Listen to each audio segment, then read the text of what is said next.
Hey, it's Antoinette, your visionary nurse. Just wanted to drop you a little daily dose of vision as I was sitting here and just reflecting on a women's retreat that I just came back from and just thinking about how power packed it was.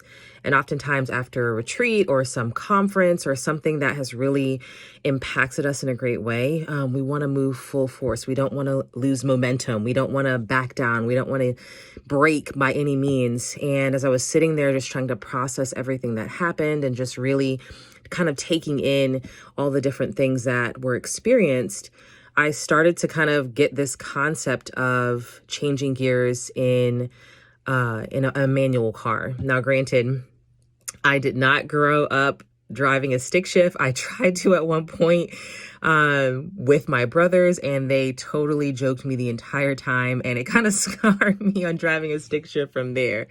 And so I was telling myself I'd start driving again with the stick shift and get a chance to, figure it out. But as I started reflecting on that and just the concept of a stick shift car, and obviously in, many different parts of the world, it's kind of a second nature, a common thing.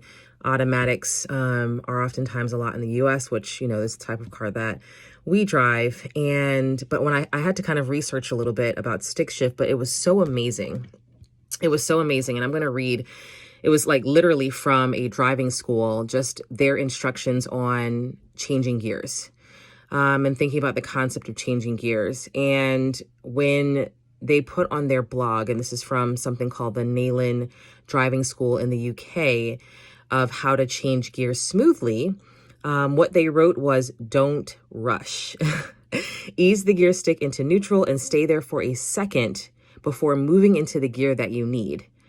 And in this way, it'll give you time and take the pressure off of you to ensure that you have the right gear for your current speed. Now, that really impacted me. That really spoke to me a lot, and hopefully it came across clearly what I was saying. But again, it says, don't rush, ease the gear stick into neutral, and stay there for a second before moving into the gear that you need. In this way, it'll not only take some of the pressure off of you, but ensure you have the right gear for your current speed. Now, I'm paraphrasing a little bit from their website, but just that spoke to me so deeply that especially after you've had something very impactful, something momentous in your vision, in your goals, in the pursuit of the things that you're doing. Maybe you went to a conference that really ignited and sparked your vision. Maybe you spoke with a coach. Maybe you had an idea that came to fruition. A lot of times, especially in the process of going from one level to the next, accelerating in what you're doing, accelerating in your vision. We often want to rush ahead so that we don't lose momentum and that we keep the snowball effect going. But the beautiful thing about a snowball, or even shifting gears to accelerate, it starts off slowly and then it builds momentum as it goes. Now, does it mean become stagnant? Does it mean that you shouldn't move ahead on something if you really feel it's the time to move ahead on it? I'm not saying that by any means. I'm also not saying I'm an expert at shifting gears in a car. But what I am saying is sometimes you have to give your space to go in neutral for a little bit.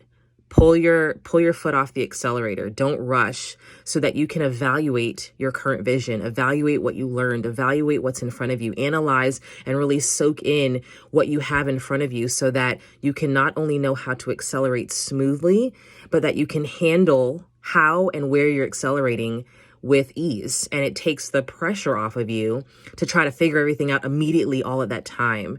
It gives you an opportunity to really make the correct decisions, move forward in the correct way so that you have longevity and acceleration that's sustained in your vision. And also that when you get ready to shift gears again, that you go with ease, that you don't stall out, that you don't feel like you have to backtrack in order to go forward.